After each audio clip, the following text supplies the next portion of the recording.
ഇതിനെയാണ് പണി പാലും വെള്ളത്ത് കിട്ടുകയെന്ന് പറഞ്ഞു കേട്ടില്ലേ? ഒരു തുള്ളി വെള്ളം പോലും മിസ്സായില്ലാന്ന് തോന്നുന്നു.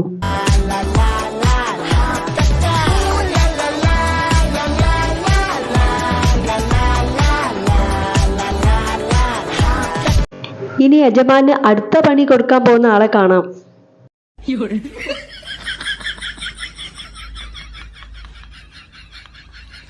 ആ വടിക്ക് വേണ്ടിട്ടാ കൂടെ ഓടുന്നത്.